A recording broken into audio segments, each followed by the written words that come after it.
पाकिस्तान में भी सीएम योगी का डंका बज रहा है। द डॉन के रेजिडेंट एडिटर फहद हुसैन ने अपने देश से बेहतर यूपी को बताया। कोरोना से जंग में पाकिस्तान की तुलना यूपी से की, साथ ही इमरान सरकार के काम से योगी सरकार की तुलना भी की।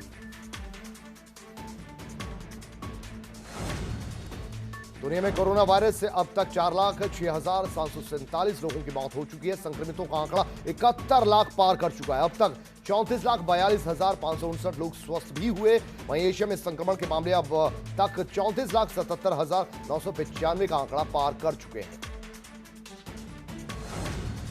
देश में कोरोना मरीजों की संख्या 2,56,611 हो गई। देश में कोरोना से अब तक 72,000 मरीजों की 7,200 मरीजों की दरअसल मौत हुई है। वहीं देश में कोरोना के अब तक 1,24,429 मरीज ठीक हो गए। आपको बताते चले कि देश में कोरोना के अब 1,24,981 एक्टिव केस हैं। यूपी में कोरोना से जंग जारी है। सुधरते हालातों के बीच रिकवरी रेट 48.4 हो गया। अब तक 13,000 लोगों का सैंपल लिया जा चुका है। वहीं 6,344 लोगों को डिस्चार्ज किया गया है। उत्तराखंड में कोरोना मरीजों की संख्या में हर दिन इजाफा होता जा रहा है। राज्य में कोरोना मरीजों की संख्या 1,362 पहुंच गई है। कोरोना के 7 नए मामले सामने आए। राज्य में 13 लोगों की अब तक मौत हो चुकी है। पेट्रोल और डीजल की कीमतों में 83 दिन बाद 60 पैसे प्रति लीटर तक की बढ़ोतरी की गई। इसी के साथ सरकारी तेल कंपनियों ने ईंधन की कीमतों में किए जाने वाले रोजाना बदलाव को दोबारा शुरू कर दिया है। दिल्ली के मुख्यमंत्री अरविंद केजरीवाल की तबीयत अचानक बिगड़ गई। उन्हें रविवार से ही हल्के बुखार और गले में खराश की शिकायत थी। अब सीएम केजरीवाल का कोरोना टेस्ट करवाया जाएगा। सीएम की सारी मीटिंग्स रद्द कर दी गई हैं और उन्होंने किसी से भी मुलाकात नहीं करनी है। केजरीवाल फिलहाल आइसोलेशन में है। दिल्ली में एक बार फिर भूकंप का झटका महसूस किया गया। रिक्टर स्केल पर भूकंप की तीव्रता 2.1 रही। फिलहाल किसी जानमाल के नुकसान की खबर नहीं। इससे पहले 5 जून को झारखंड के जमशेदपुर में भूकंप के झटके महसूस किए गए थे, जिसकी तीव्रता 4.1 थी। कांग्रेस महासचिव प्रियंका गांधी ने 69,000 शिक्षक भर्ती पर तुलना मध्य प्रदेश के व्यापक घोटाले से कर दी। ट्वीट कर प्रियंका गांधी ने इसके खिलाफ आंदोलन करने की बात भी कही है। केरल में गर्भवती हथनी की मौत का मामला अब सुप्रीम कोर्ट पहुंच गया। इसको लेकर सुप्रीम कोर्ट में एक याचिका लगाई गई, जिसमें अदालत की निगरानी में हथनी की मौत मामले की जांच सीबीआई या एसआईटी से कराने की मांग की गई है।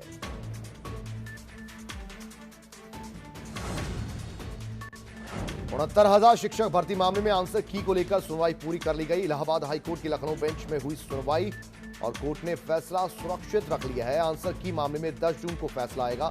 साथ ही कोर्ट ने सरकार से लिखित में जवाब भी मांगा है। अयोध्या में श्री राम जन्मभूमि तीर्थ क्षेत्र ट्रस्ट के कार्यालय का उद्घाटन किया गया। विधि विधान पूर्वक पूजा पाठ के बाद उद्घाटन किया गया। विश्व हिंदू परिषद के केंद्रीय मंत्री राजेंद्र सिंह पंकज ने पूजा की। उद्घाटन के दौरान विश्व हिंदू परिषद के कार्यकर्ता भी मौजूद रहे। राम मंदिर निर्माण के पहले राम जन्मभूमि परिसर को भगवामय कर दिया गया। अधिग्रहित 67 एकड़ भूमि के चारों तरफ भगवा झंडा लहरा दिया गया। संतों की माने तो मंदिर निर्माण से पहले परिषद में धार्मिक वातावरण बनाए जाने के लिए भगवा झंडा लगाया गया, जो कि 28 सालों के बाद राम जन्मभूमि परिसर में देखने को मिला है। लखनऊ में जरूरी गाइडलाइंस का पालन करते हुए होटल रेस्टोरेंट को खोला गया है। होटल और रेस्टोरेंट प्रबंधन ने अपनी सभी तैयारियां पूरी कर ली हैं। होटल रेस्टोरेंट के गेट पर दरअसल एक सैनिटाइजर मशीन रखी गई है। ग्राहकों के आने पर उनकी थर्मल स्क्रीनिंग की जा रही है। ग्राहकों को फेस मास्क पहनने के बाद ही होटल और रेस्टोरेंट में जाने की इजाजत दी जा रही है। कानपुर में रेस्टोरेंट में तैयारियां पूरी कर ली गई। अब प्लेट, गिलास, टिश्यू और मेन्यू सब कुछ डिस्पोजेबल होगा, जिससे किसी तरह के संक्रमण का खतरा ना होने पाए। यही नहीं, टेबल का अरेंजमेंट भी दूर दूर किया गया है। थर्मल स्क्रीनिंग के बाद ही अंदर जाने दिया जाएगा। इसी के साथ डिजिटल पेमेंट को बढ़ावा दिया जा रहा है। उत्तराखंड के मसूरी में राज्य सरकार की होटल रेस्टोरेंट को खोलने को लेकर गाइडलाइंस के बाद अभी मसूरी शहर के 95% होटल्स रेस्टोरेंट बंद हैं और शहर के केवल छोटे रेस्टोरेंट खुले हैं। उत्तराखंड में अब 2 राजधानियां होंगी। गैरसैंण को ग्रीष्मकालीन राजधानी बनाया गया है। राज्यपाल ने भी सरकार के इस फैसले पर मुहर लगा दी है। बजट सत्र के दौरान गैरसैंण को समर कैपिटल घोषित कर दिया है। गैरसैंण को ग्रीष्मकालीन राजधानी बनाने के लिए 4 मार्च 2020 को सीएम रावत ने ऐलान किया था। ऋषिकेश में मंगलवार से मोक्षदायिनी मां गंगा की आरती शुरू होगी। प्रशासन ने गंगा आरती के लिए दिशा निर्देश जारी कर दिए हैं। सोशल डिस्टेंसिंग का पालन करना होगा। 2 गज की दूरी पर श्रद्धालु खड़े होंगे। इसके साथ ही बुजुर्ग, 10 साल तक के बच्चे और गर्भवती महिलाएं शामिल नहीं हो सकेंगी। कानपुर के घाटमपुर तहसील का मंदिर फिर सुर्खियों में। इस मंदिर के बारे में मान्यता है कि यहां मानसून की भविष्यवाणी की जाती है। जगन्नाथ मंदिर की छत पर एक अलौकिक पत्थर चढ़ा हुआ है जो मानसून आने की भविष्यवाणी 15 दिन पहले कर देता है।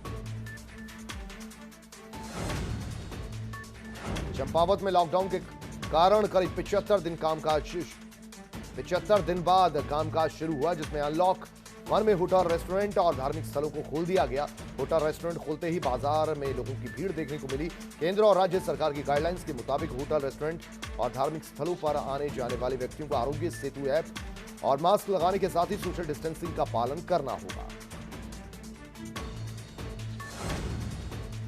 केंद्र सरकार से 1 महीने खनन की मंजूरी मिलने के बाद चंपावत के टनकपुर शारदा नदी में खनन शुरू हो गया। शारदा नदी के अप और डाउन स्ट्रीम में खनन अधिकारी हरीशपाल द्वारा खनन को फिर से शुरू करवाया गया। खनन के पहले दिन स्ट्रीम में जहां 186 तो डाउन स्ट्रीम खनन क्षेत्र में 320 के लगभग गाड़ी खनन सामग्री लेने टनकपुर शारदा नदी में उतरी। कौशाम्बी जिले में ऑनलाइन ठगी गिरोह करने वाले गिरोह के 2 सदस्यों को थाना कड़ा धाम और साइबर सेल की टीम ने गिरफ्तार किया। गिरफ्तार किया गया एक युवक ठगी के शिकार युवक के गांव का ही है, जबकि दूसरा युवक सिराथू कस्बे का रहने वाला है। इन दोनों शातिर युवकों ने दिव्यांग पंकज मौर्य के मोबाइल नंबर के सिम को पोर्ट कराकर बैंक अकाउंट से अलग अलग खातों में 2,23,000 रुपए ऑनलाइन ट्रांसफर कर दिए थे। केंद्र सरकार की गाइडलाइंस के मुताबिक नैनीताल में भी अब होटल्स, शॉपिंग मॉल और धार्मिक स्थल खोलने के निर्देश जिलाधिकारी ने जारी कर दिए हैं, लेकिन रेड जोन होने के चलते नैनीताल जिले में इनके खुलने का समय सुबह 7 से शाम 4 बजे तक ही रहेगा। जिलाधिकारी सविन बंसल के अनुसार रेड जोन हटने तक बाजार, शॉपिंग मॉल और धार्मिक स्थल सहित अन्य व्यवस्थाओं का खोलने का समय यही रहेगा। कॉर्बेट टाइगर रिजर्व के साथ ही पूरे प्रदेश में इस वक्त हाथियों की गिनती की जा रही है। हाथियों की गिनती करते वक्त वनकर्मी पर बाघिन ने हमला कर दिया। घायल वनकर्मी को इलाज के लिए ब्रिजेश अस्पताल लाया गया। बताया जा रहा है कि घायल कर्मचारी अब खतरे से बाहर है। शामली के कांदला थाना इलाके में मामूली विवाद को लेकर 2 समुदायों के लोगों के बीच खूनी संघर्ष हो गया। दोनों पक्षों में जमकर लाठी डंडे और धारदार हथियार चले। आरोप है कि एक पक्ष की ओर से कई राउंड फायरिंग की गई, जिससे गांव में दहशत का माहौल बना हुआ है। खूनी संघर्ष में दोनों ओर से 4 लोग गंभीर रूप से घायल भी हो पाए। मुख्यमंत्री त्रिवेंद्र सिंह रावत द्वारा अधिकारियों को राशन की कालाबाजारी को लेकर सख्त निर्देश दिए जाने के बावजूद पिछले 1 सप्ताह में हल्द्वानी में राशन की कालाबाजारी से संबंधित 2 बड़े मामले सामने आए, जिसके बाद अब खाद्य आयोग ने भी खाद्य गोदामों के निरीक्षण करने शुरू कर दिए हैं। हल्द्वानी पहुंची खाद्य आयोग की टीम ने गोदाम के स्टाम्प बैलेंस के साथ ही रजिस्टर और राशन भी चेक किया। साथ ही सभी डीलर्स को समय पर राशन आवंटन करने के निर्देश दिए गए। वाराणसी में कल से काशी विश्वनाथ मंदिर खुलने की संभावना जताई जा रही है। जिला प्रशासन के निरीक्षण के बाद वाराणसी में मंदिर खुलेंगे। अधिकारी धार्मिक स्थलों का निरीक्षण करने के बाद खोलने का आदेश देंगे। खटीमा में पूर्णागिरि मंदिर के कपाट खुलने के पहले दिन मंदिर पुजारियों ने साफ सफाई के साथ पूजा अर्चना की। वहीं मंदिर पुजारी और पूर्णागिरि मंदिर समिति के अध्यक्ष भुवन पांडे का कहना है कि उन्हें केंद्र सरकार की गाइडलाइंस मिली है, जिला प्रशासन के माध्यम से हासिल हुई है। नियमों का पालन ही करके मंदिर के कपाट खोले जा रहे हैं। पूरे देश में आज से धार्मिक स्थल खोल दिए गए। बरेली में भी सभी धार्मिक स्थल खोल दिए गए। बरेली के प्रसिद्ध जामा मस्जिद में लोग आए और इबादत की। पूरे देश में आज से धार्मिक स्थल खोल दिए गए हैं। लोग सुबह से मंदिरों में जाकर भगवान का आशीर्वाद ले रहे हैं। वहीं झांसी में शादी के तुरंत बाद दूल्हा दुल्हन मंदिर पहुंचे और भगवान का आशीर्वाद लिया। मेरठ के मुलायम सिंह यादव मेडिकल कॉलेज में शराब तस्कर में कोविड-19 की पुष्टि हुई है। शराब तस्कर पर आरोप है कि पूरी रात हंगामा किया, जिसके बाद डॉक्टरों ने उसे एम्बुलेंस में बैठाकर भेज दिया। सूचना मिलने पर पुलिस प्रशासन में हड़कंप मच गया। बुलंदशहर में एसपी के पूर्व विधायक श्री भगवान शर्मा ने पेरिफेरल एक्सप्रेस वे पर कुछ समर्थकों के साथ केक काटा। समर्थकों के रोके जाने के बाद गाड़ी पर रखकर फरसे से केक काटा। समर्थकों की भीड़ ने मास्क भी नहीं लगाया था, वहीं जमकर सोशल डिस्टेंसिंग का उल्लंघन भी किया गया। केदारनाथ में सीएम त्रिवेंद्र रावत के नाम पर पूजा कराई गई। कोरोना महामारी से मुक्ति की कामना की गई। केदारनाथ धाम के मुख्य पुजारी ने पूजा अर्चना की। इसी के साथ बाबा केदार का रुद्राभिषेक भी किया गया। उत्तराखंड में होटल, रेस्टोरेंट, मठ मंदिरों के लिए गाइडलाइंस जारी कर दी गई हैं। आज से धार्मिक गतिविधियां शुरू हो चुकी हैं। सुबह 7 से शाम 7 बजे तक मंदिर खुलेंगे। कंटेनमेंट जोन के मंदिर नहीं खुलेंगे। जिलाधिकारी अपने अपने जिलों में अलग से जारी करेंगे दिशा निर्देश। इसके लिए जिला स्तर पर प्रोटोकॉल तैयार किया जाएगा। उत्तराखंड में धीरे धीरे प्रवासियों की आने की संख्या अब कम हो गई है। सीएम त्रिवेंद्र रावत ने कहा है कि जनता को पैनिक होने की जरूरत नहीं। इस बीमारी को 0 पैसों में ठीक किया जा सकता है। साथ ही कहा कि घर पर रहें, अच्छा खाएं, यही सबसे ज्यादा बड़ा बचने का उपाय है और ठीक होने का उपाय भी है। चमोली के पड़ाव नंद केसरी मंदिर में यज्ञ का आयोजन किया गया। यज्ञ के जरिए पर्यटन मंत्री सतपाल महाराज और उनके परिवार के जल्द स्वस्थ होने की कामना की गई। ब्लॉक प्रमुख और स्थानीय जनप्रतिनिधियों ने इस यज्ञ का आयोजन करवाया। वहीं पर्यटन मंत्री के विधानसभा क्षेत्र में भी माता राजेश्वरी मंदिर में यज्ञ और हवन करके उनकी सलामती के लिए पूजा अर्चना की गई।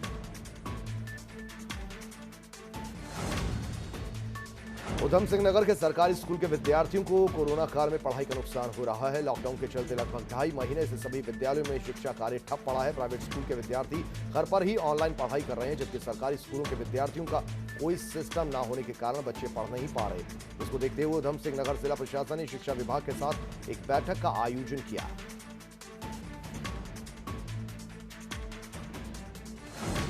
आगरा में दिल्ली गेट स्थित हॉस्पिटल में एक महिला ने 3 बच्चों को जन्म दिया। शादी के 26 साल बाद आईवीएफ के जरिए महिला ने 3 बच्चों को जन्म दिया।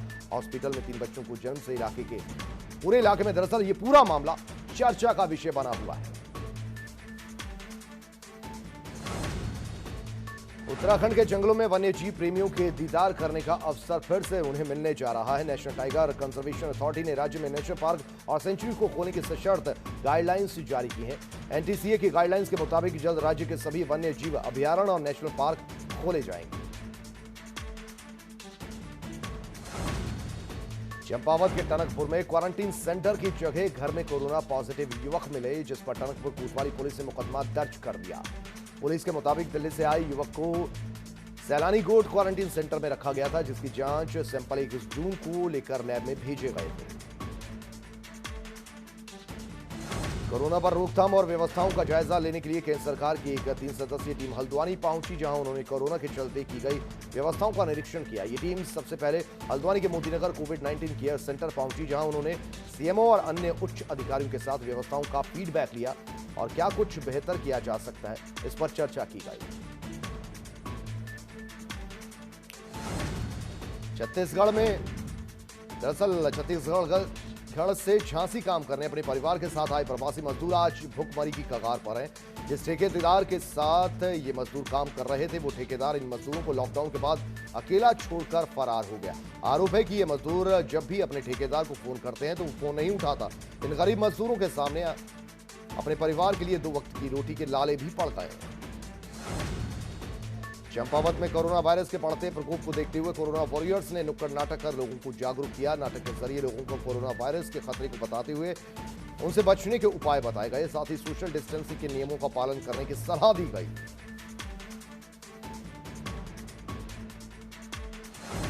जिलाधिकारी के आदेश के बाद पौड़ी के अलग अलग बाजारों को बंद कराने के बाद पूरे शहर को सैनिटाइज किया गया।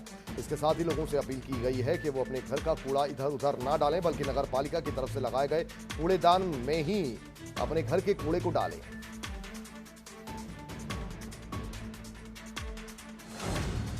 सहारनपुर में दिन दहाड़े बाइक सवार बदमाशों ने बाइक से 95,000 रुपयों की नकदी पार कर ली। साथ ही बदमाश 2 लैपटॉप और जरूरी दस्तावेज भी चोरी कर मौके से फरार हो गए। घटना की जानकारी मौके पर पहुंची पुलिस ने जानकारी के बाद दरअसल मौके पर पहुंची पुलिस बाइक सवार बदमाशों की तलाश शुरू कर दी गई है। चोरी की वारदात को अंजाम देकर बाइक पर भाग रहे 3 बदमाश सीसीटीवी कैमरे में भी कैद हो गए हैं।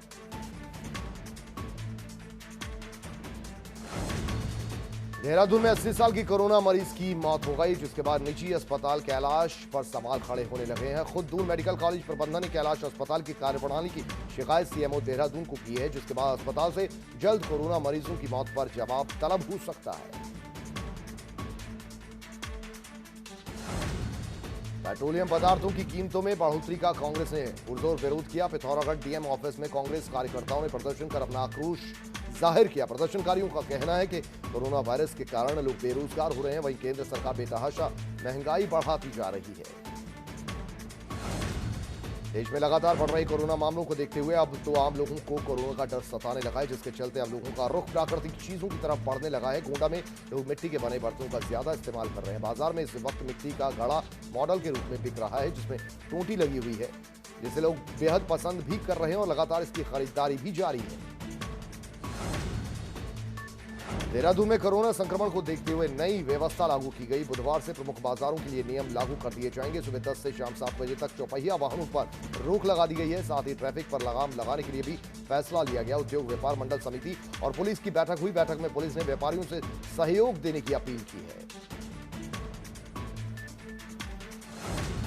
आखिरकार कांग्रेस के सभी विधायकों ने अपनी सैलरी में से 30% कटौती की हामी भर दी है। विधानसभा अध्यक्ष प्रेमचंद अग्रवाल ने बीजेपी और कांग्रेस के तमाम विधायकों का धन्यवाद किया। साथ ही कहा कि कोरोना से लड़ाई के मुद्दे पर हम सब एक हैं। कोरोना काल में गरीबों जरूरतमंदों की मदद करने के लिए कोरोना वॉरियर्स सेवा कर रहे हैं। मसूरी के एसडीएम वरुण चौधरी ने शहर की आईडीएच बिल्डिंग में रह रहे जरूरतमंद परिवारों को खाद्य सामग्री बांटी। इसके साथ ही आईडीएच बिल्डिंग को सैनिटाइज किया गया। इस दौरान उप जिला अस्पताल के डॉक्टर दीपक कालरा ने स्थानीय लोगों को कोरोना से बचाव के प्रति जागरूक भी किया। गाजियाबाद के ऑटो केयर्स कंपनी को बंद कर दिया गया। कंपनी ने 186 मजदूरों को नौकरी से निकाल दिया। हफ्ते भर में एटलेस के बाद ये दूसरी कंपनी है जो बंद हो गई। मजदूर यूनियन प्रदर्शन कर अपनी मांग रखने की बात कर रही है। नोएडा डीएनडी बॉर्डर पर फिर भीषण जाम लग गया। कई किलोमीटर लंबा जाम देखने को मिला। दिल्ली से आ रहे लोगों को बिना परमिशन एंट्री नहीं दी जा रही है। बिना पास वालों को वापस भेज दिया जा रहा है। दिल्ली यूपी बॉर्डर अभी भी सील है। यूपी के 25 जिलों में एक साथ नौकरी करने वाली शिक्षिका अनामिका शुक्ला को लेकर नए नए खुलासे हो रहे हैं। दरअसल शनिवार को कासगंज जिले की पुलिस ने अनामिका शुक्ला को गिरफ्तार करने का दावा किया था, लेकिन पुलिस पूछताछ में पता चला कि उसका नाम अनामिका शुक्ला नहीं बल्कि सुप्रिया जाटव है। वो अनामिका शुक्ला के दस्तावेजों पर नौकरी कर रही थी।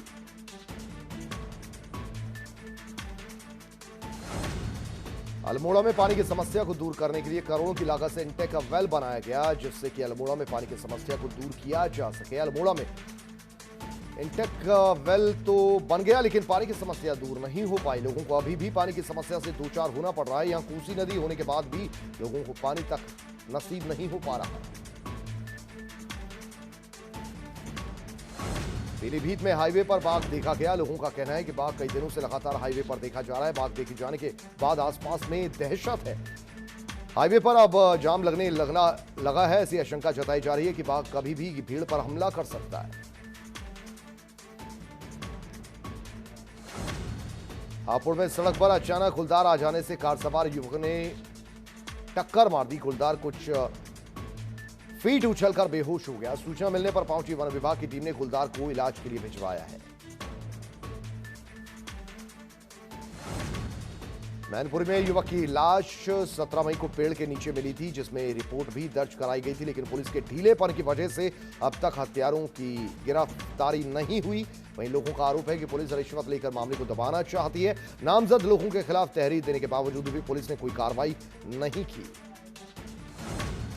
मेरठ में एक महिला के ससुराल वाले उसे दहेज के लिए परेशान करते हैं और उसके साथ मारपीट करते हैं। जब महिला ने दहेज देने से इनकार कर दिया तो ससुराल वालों के मायके पहुंचकर महिला के साथ मारपीट कर दी और गोली तक चला दी।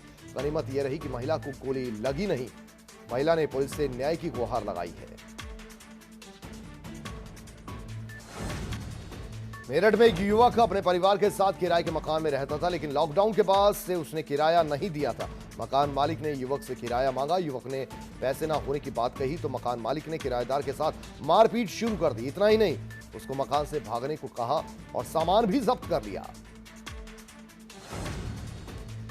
एटा के लोग गंदगी में रहने के लिए मजबूर हो चुके हैं। गांव करोना में जल भराव और गंदगी से लोगों को काफी परेशानियों का सामना करना पड़ रहा है। गांव कुरीना का मैन मार्ग पर नाली का पानी भरा हुआ है, जिसमें घुसकर लोगों को जाना पड़ता है, जिसकी शिकायत ग्राम प्रधान और सेक्रेटरी से की गई तो उन्होंने शिकायत सुनने से ही इनकार कर दिया।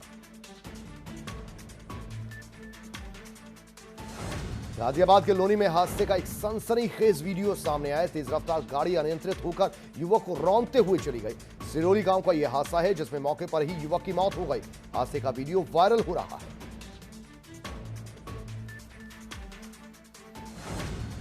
विकासनगर में बेकाबू होकर नदी में कार जा गिरी। नदी की गहरी खाई में स्कॉर्पियो कार समा गई। कार में सवार 3 लोगों की मौके पर ही मौत हो गई, जबकि 2 लोग घायल हो गए। बैला गांव के रहने वाले ये मृतक बताए जा रहे हैं।